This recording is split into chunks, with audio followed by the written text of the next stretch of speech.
ഞാൻ ആദ്യമായിട്ടാണ് സിൽവർ ഹിൽസിൻ്റെ ഒരു ക്രിസ്മസ് ആഘോഷത്തിൽ പങ്കെടുക്കുന്നത്.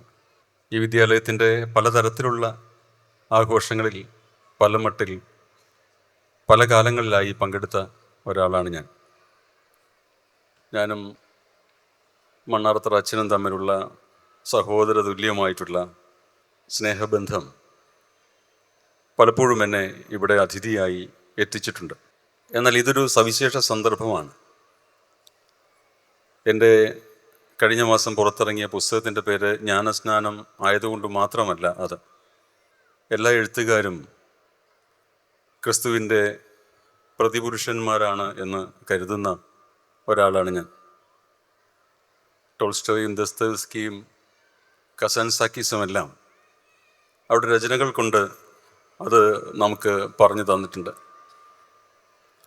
കർത്താവ് പിറന്ന ദിവസമാണ് ക്രിസ്മസ് എന്ന് നമുക്കറിയാം. എന്നാൽ വ്യത്യസ്തമായിട്ടുള്ള ഒരാശയം നിങ്ങളുടെ മുമ്പിൽ അവതരിപ്പിക്കുവാനാണ് ഞാനിന്ന് മനസ്സ് വയ്ക്കുന്നത്. മെറി ക്രിസ്മസ് എന്നത് ആഹ്ലാദപൂർണമായ ക്രിസ്മസ് എന്നാണ് അർത്ഥമെങ്കിലും ഞാനതെപ്പോഴും മേരി ക്രിസ്മസ് എന്നാണ് കേൾക്കുകയും വായിക്കുകയും ചെയ്യുക. ഉണ്ണി പിറന്നത്, സ്വർഗത്തിൻ്റെ പുത്രൻ പിറന്നത് മാതാവിൻ്റെ തിരുവുദരത്തിൽ ആണ്. അവൻ്റെ പിറവിയാണ് നമ്മൾ ആഘോഷിക്കുന്നതെങ്കിലും യഥാർത്ഥ ആഘോഷം 9 മാസങ്ങൾ തൻ്റെ ഗർഭത്തിൽ അപമാനവും ദുഃഖവും യാതനയും പീഡനവും സഹിച്ച് അവനെ കൊണ്ടു നടന്ന ആ അമ്മയുടെ ആഹ്ലാദ ദിവസത്തിൻ്റെ ആഘോഷമാണ് ക്രിസ്മസ്. പിറന്നാളുകൾ ആഘോഷിക്കുമ്പോൾ നമ്മൾ എത്ര പേർ നമ്മുടെ പെറ്റ തള്ളയെ ഓർമ്മിക്കുന്നുണ്ട് എന്ന് എനിക്കറിയുകയില്ല. ഫേസ്ബുക്കിലും ഇൻസ്റ്റാഗ്രാമിലും വാട്സപ്പുകളിലും എല്ലാ ദിവസവും പിറന്നാൾ ആഘോഷിക്കുന്നവരുടെ കമനീയമായ ചിത്രങ്ങൾ പോസ്റ്റ് ചെയ്യപ്പെടുന്നു. എന്നാൽ ഒരിക്കൽ പോലും 10 മാസം തികഞ്ഞ് എന്നെ പെറ്റ അമ്മ ഇതാണ് എന്ന് പറഞ്ഞ് അമ്മയുടെ ചിത്രത്തിൻ്റെ ഒപ്പം ഒരു മകനും ഒരു മകളും ചിത്രങ്ങൾ പോസ്റ്റ് ചെയ്യുന്നില്ല എന്നുള്ളത് നിങ്ങൾ ശ്രദ്ധിച്ചിരിക്കും. പലപ്പോഴും അപമാനിതയായി, അവഗണിതയായി, ദൂരെ എവിടെയെങ്കിലും വൃദ്ധമായ ദുഃഖാർത്ഥമായ തൻ്റെ ജീവിതം നയിക്കുകയായിരിക്കും നമ്മുടെ അമ്മമാർ ആ സമയങ്ങളിലെന്ന് ഞാൻ പലപ്പോഴും ഓർമ്മിക്കാറുണ്ട്. അതുകൊണ്ട് ക്രിസ്മസ് ക്രിസ്തുവിൻ്റെ മാത്രം ഓർമ്മയുടെ ദിവസമല്ല, ക്രിസ്തുവിൻ്റെ പരിപാവനയായ അമ്മ മേരിയുടെ കൂടി ഓർമ്മ തിരുനാൾ ആണ്. ബൈബിളിൽ എന്നെ ഏറ്റവും അത്ഭുതപ്പെടുത്തിയ, ഞെട്ടിച്ച ഒരു സന്ദർഭമുണ്ട്. അത് ജോസഫിൻ്റെ ഭാര്യയായ മേരി അക്കാലത്ത് അവിഹിതം എന്ന് പോലും തോന്നിക്കാവുന്ന മട്ടിൽ ഗർഭം ധരിച്ച സന്ദർഭമാണ്. മാലാഖയിൽ നിന്ന് തിരുഗർഭം ധരിച്ചതാണെന്ന് പറയുവാനും മറ്റുള്ളവരെ അറിയിക്കുവാനുമുള്ള അവളുടെ സങ്കോചം നമുക്ക് ഊഹിക്കാവുന്നതാണ്. അങ്ങനെ ദുഃഖാർത്തയായ മേരി, നമ്മുടെ ദൈവത്തിൻ്റെ അമ്മ, അതേ ദുഃഖം അനുഭവിക്കുന്ന മറ്റൊരു കഥാപാത്രത്തെ തേടി പോകുന്ന ഒരു സന്ദർഭം ബൈബിളിലുണ്ട്. സഖറിയ എന്ന് പറയുന്ന ഊമയായ ഒരു മനുഷ്യൻ്റെ എലിസബത്ത് എന്ന പേരുള്ള പാവപ്പെട്ട പത്നി ഇതേപോലെ ദിവ്യഗർഭം ധരിച്ചിരിക്കുന്നു എന്ന അറിവ് തന്നെ തിരഞ്ഞു വന്നപ്പോൾ അവൾ ആ സഹോദരിയെ തേടി, അജ്ഞാതയായ സഹോദരിയെ തേടി അങ്ങോട്ട് പോകുന്നൊരു സന്ദർഭമുണ്ട്. അവിടെ ബൈബിൾകാരൻ എഴുതുന്നു, എലിസബത്തിൻ്റെ ഗർഭത്തിന് 8 മാസം, മേരിയുടെ ഗർഭത്തിന് 3-4 മാസം. തൻ്റെ അരികിൽ ദേവദേവനെ ഗർഭം ധരിച്ചു വന്ന മേരിയുടെ സാന്നിധ്യം അറിയുന്ന എലിസബത്ത് തൻ്റെ വയറ്റിൽ ആഹ്ലാദം കൊണ്ട് കുട്ടിക്കരണം അറിയുന്ന തൻ്റെ ശിശുവിൻ്റെ ചലനം അറിയുന്നു. ദൈവപുത്രൻ്റെ സാന്നിധ്യം അറിഞ്ഞ് മുതിർന്ന കുഞ്ഞ് മറ്റൊരു ഉദരത്തിൽ സന്തോഷം തൂകി കുട്ടിക്കരണം അറിയുന്ന സന്ദർഭമാണത്. ആ കുഞ്ഞിൻ്റെ പേര് നമുക്കറിയാം, പിന്നീട് ബൈബിൾ നമുക്ക് പറഞ്ഞു തരും. സക്കറിയായുടെയും എലിസബത്തിൻ്റെയും ആ മൂത്ത കുഞ്ഞിൻ്റെ പേര്, 8 മാസം പ്രായമുണ്ടായിരുന്ന കുഞ്ഞിൻ്റെ പേരാണ് ജോൺ ദ ബാപ്റ്റിസ്റ്റ് അഥവാ സ്നാപക യോഹന്നാൻ.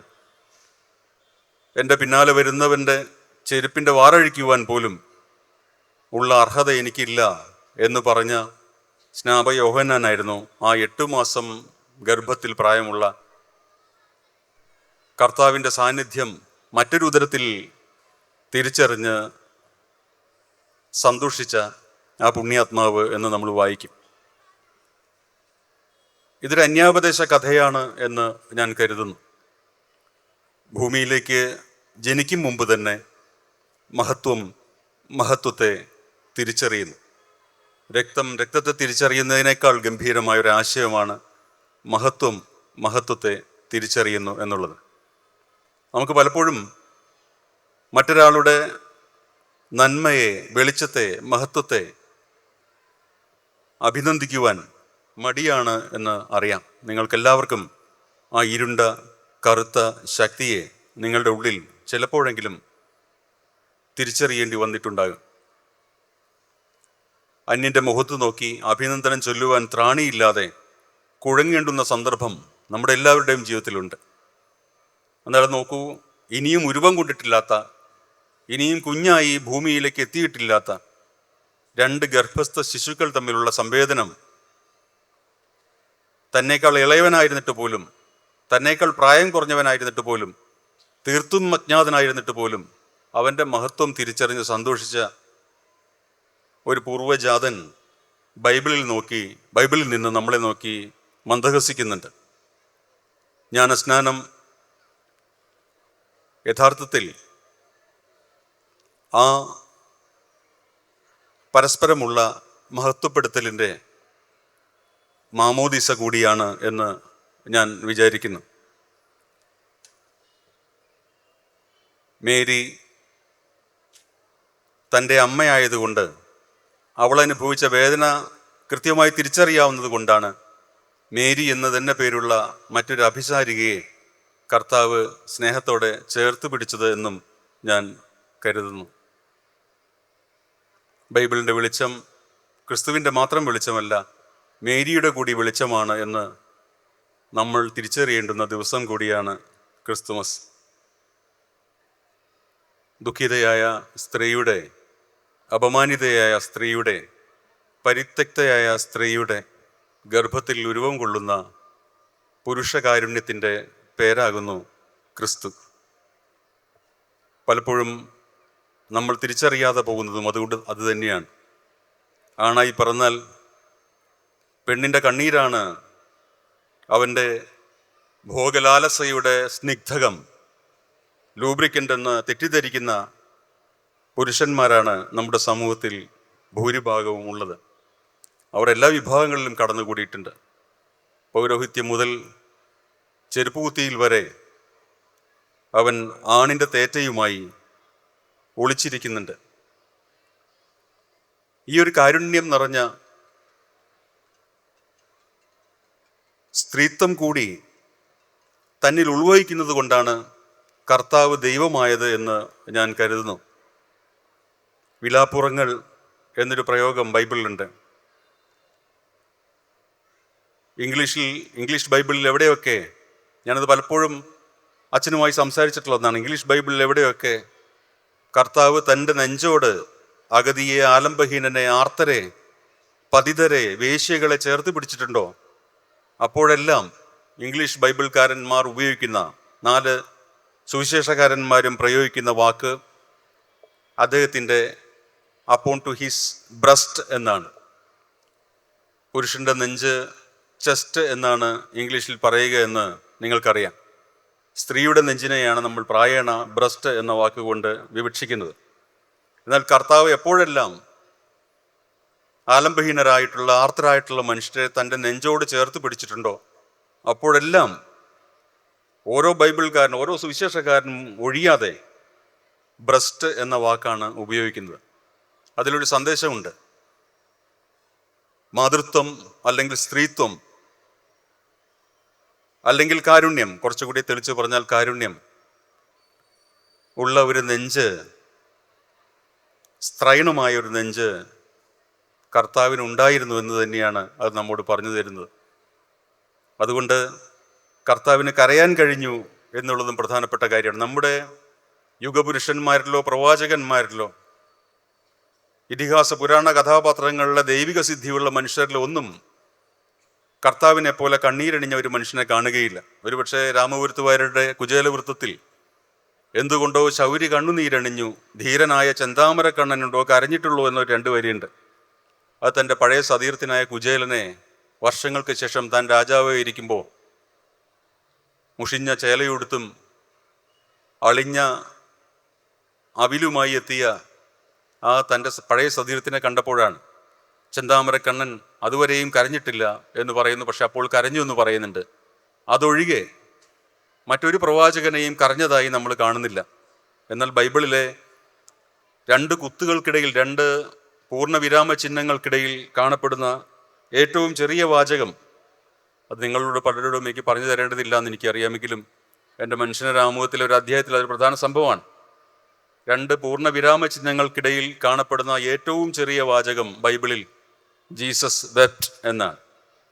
കർത്താവ് കരഞ്ഞു എന്നാണ്. ഏറ്റവും ചെറിയ ആ വാചകമാണ് ബൈബിളിലെ ഏറ്റവും വലിയ വാചകവും എന്ന് ഞാൻ വിചാരിക്കുന്നു. കാരുണ്യത്തോടെ, മാതൃത്വത്തോടെ കണ്ണീരണിയുവാൻ നമ്മുടെ ഒരു ദൈവത്തിന്, ഭൂമിയിൽ ദൈവമായി ആരാധിക്കപ്പെടുന്ന ഒരു മനുഷ്യപുത്രന്, അങ്ങനെ തന്നെ പറയട്ടെ, കഴിഞ്ഞു എന്നുള്ളതാണ് ആ മനുഷ്യപുത്രനെ ദൈവപുത്രനായിട്ട് ഉയർത്തുന്നത് എന്ന് ഞാൻ കരുതുന്നു. അതുകൊണ്ട് പ്രിയപ്പെട്ടവരെ, മെറി ക്രിസ്മസ്. മേരി ക്രിസ്മസ് കൂടിയാണ്. മേരിക്ക് കൂടി ഹാപ്പി, സന്തോഷം, മെറി ഉണ്ടാക്കുന്ന ഒന്നാണ്. എപ്പോഴെല്ലാം മകൻ്റെ മകളുടെ ഉയർച്ചയെപ്പറ്റി ഓർക്കുന്നുവോ, നേരത്തെ അതിമനോഹരമായിട്ട് കാവൽ മാലാഖമാരെ കാണുന്നുവോ നിങ്ങൾ ഈ തൊട്ടിൽ കിടക്കുന്ന രാജാധിരാജനെ എന്ന് പാടുകയുണ്ടായി. അത് കേട്ടപ്പോൾ അവരുടെ നാദമാധുരിയിൽ നമ്മൾ ലയിച്ചിരുന്നതല്ലാതെ അത് പാടുന്നത് മേരിയാണെന്ന് നമ്മൾ ഓർത്തിട്ടുണ്ടാവുകയില്ല. തൻ്റെ കുഞ്ഞിനെ ഉറക്കുന്ന മേരിയുടെ ഗാനമാണത്. ഈ ചെറിയ കുഞ്ഞ് രാജാതിരാജനാണ്, ആ അമ്മയ്ക്ക് മാത്രമല്ല ലോകത്തിന് മുഴുവനുമെന്ന് തിരിച്ചറിഞ്ഞുകൊണ്ട് കാവൽ മലാഖമാരോട് തൻ്റെ കുഞ്ഞിനെ ഉണർത്തരുതേ എന്ന് പറയുന്ന കവിതയാണത്. അതുകൊണ്ട് ഞാൻ ഏറ്റവും പുതിയ പുസ്തകത്തിൽ, അത് മഹാത്മാഗാന്ധിയുടെ കഥയായിട്ട് പോലും, മഹാത്മാഗാന്ധി ദണ്ഡി കടൽപ്പുറത്ത് 81 സഹചരന്മാരുമായി ചെന്ന് ഉപ്പ് കുറുക്കുന്നതിന് മുമ്പ് രാവിലെ 6 മണിക്ക് കടലിൽ മുങ്ങിക്കുളിച്ചപ്പോൾ അത് ജ്ഞാനസ്നാനമായിരുന്നു എന്ന തിരിച്ചറിവിൽ നിന്നാണ് ആ കഥ എഴുതിയത്. മഹാത്മാവിനെ പോലെ ഒരു പുരുഷനെ, വലിയ മനുഷ്യനെ മാമോദിസ മുക്കണമെങ്കിൽ സാധാരണ മാമോദിസ തൊട്ടികൾ പോരായിരുന്നു, ഒരു കടൽ തന്നെ വേണ്ടിയിരുന്നു എന്ന തിരിച്ചറിവിൽ നിന്നാണ് ദണ്ഡി കടപ്പുറത്തെ അദ്ദേഹത്തിൻ്റെ കുളിയെ ഞാൻ ജ്ഞാനസ്നാനം എന്ന് പേര് കൊടുത്തത്. ജോൺ ദ ബാപ്റ്റിസ്റ്റിൽ നിന്ന് ജ്ഞാനസ്നാനം സ്വീകരിക്കുമ്പോൾ ദൈവത്തിൻ്റെ അനുഗ്രഹം ഒരു വെൺപിറാവിൻ്റെ രൂപത്തിൽ വന്ന് ക്രിസ്തുവിൻ്റെ ശിരസിൽ ചിറകുകൾ ഇളക്കിക്കൊണ്ട് വരുന്നത് ബൈബിളിൽ പറയുന്നുണ്ട്. ഈ കഥയിൽ അതുപോലെ ദണ്ഡി കടൽപ്പുറത്തെ പുലർക്കാല സൂര്യൻ്റെ ആദ്യ രശ്മികൾ ബാപ്പു മുങ്ങിയെടുത്ത് ഇളകുന്ന അലകളിൽ ചിറകിളക്കുന്ന വെൺപ്രാവിനെ പോലെ പ്രതിഫലിച്ചു എന്നൊരു വാചകം നിങ്ങൾ വായിക്കും. ഇന്ത്യയെപ്പോലെ ഒരു വലിയ രാജ്യത്തെ മഹാനായ ഒരു നേതാവിന് തൻ്റെ പിന്നിൽ മഹാജനതതിയെ തന്നെ വഹിച്ചുകൊണ്ട് ഒരു കൽക്കരി തീവണ്ടി പോലെ മുന്നോട്ട് കുതിക്കാൻ ശക്തി നൽകിയത് കർത്താവിൻ്റെ വചനങ്ങളും കർത്താവിൻ്റെ പാതയിൽ നിന്ന് വീണ പ്രകാശത്തിൻ്റെ തരികളുമാണ് എന്ന് ഞാൻ വിചാരിക്കുന്നു. അതുകൊണ്ട് ജ്ഞാനസ്നാനത്തിലേക്ക് എത്തും മുമ്പുള്ള ഒരു പുണ്യ പിറവി നമ്മൾ ആഘോഷിക്കുമ്പോൾ തീർച്ചയായിട്ടും സഭയിലെ തിരുവസ്ത്രമണിഞ്ഞ നിങ്ങൾക്ക് ഒരുപക്ഷെ അച്ഛനായിട്ടോ അമ്മയായിട്ടോ, ജൈവപരമായുള്ള അച്ഛനായിട്ടോ അമ്മയായിട്ടോ അനുഭവം ഉണ്ടാവുകയില്ല. പക്ഷെ തീർച്ചയായിട്ടും നിങ്ങൾക്കും നിങ്ങളുടെ അച്ഛനെയും അമ്മയെയും ഒരു അനുഭവത്തിലൂടെ നിങ്ങളുടെ ആ കാരുണ്യത്തിൻ്റെ പ്രസരണം ഉണ്ട് എന്ന് ഞാൻ കരുതുന്നു. ഓരോ പിറന്നാളും ക്രിസ്തുവിൻ്റെ പിറന്നാൾ മാത്രമല്ല, നമ്മൾ ആഘോഷിക്കുന്ന ഓരോ പിറന്നാളിനും നമ്മുടെ ദുഃഖിതയായ അമ്മയുടെ സന്തോഷത്തെ കൂടി ഓർമ്മിക്കുവാൻ നിങ്ങൾക്ക് കഴിയട്ടെ. ഓരോ അമ്മയെയും ഒരു മേരിയാക്കുന്ന പുണ്യദിനമാവട്ടെ ഓരോ പിറന്നാളും. മഹാനായ ഒരു മനുഷ്യൻ കാരുണ്യം കൊണ്ട് ദൈവപുത്രനായി അവരോധിക്കപ്പെട്ട ആദ്യ നിമിഷമാണ് അമ്മ മേരിയുടെ ഗർഭത്തിൽ നിന്ന് ഭൂമിയിലേക്ക് അവൻ പിറന്നു വീണ നിമിഷം. അതിൻ്റെ ഓർമ്മയിൽ എല്ലാവർക്കും ഞാൻ മേരി ക്രിസ്മസ് നേരുന്നു. നന്ദി, നമസ്കാരം.